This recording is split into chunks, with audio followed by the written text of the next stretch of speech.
সোমবারে ঈশার নামাজের পরে কেউ যদি এই দোয়াটি 100 বার পরে আল্লাহর কাছে কোনো কিছু চায়, আল্লাহ রাব্বুল আলামিন তাকে সাথে সাথে দিয়ে দিবেন। আল্লাহর কসম করে বলছি, আপনার সকল অভাব দূর হয়ে যাবে, আপনার সকল ঋণ দূর হয়ে যাবে, আপনি সকল মনের আশাগুলো কবুল হয়ে যাবে ইনশাআল্লাহ। কেউ যদি সোমবার বরকতপূর্ণ রাত,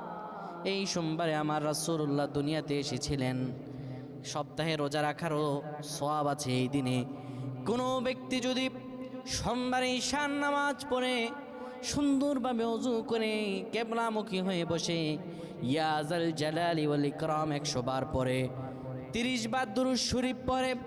3 বার সূরা ইখলাস পড়ে, 3 বার সূরা ফালাক, 3 বার সূরা নাস পড়ে, 10 বার দুরূদ শরীফ পড়ে, আল্লাহর কাছে কোনো দোয়া করে,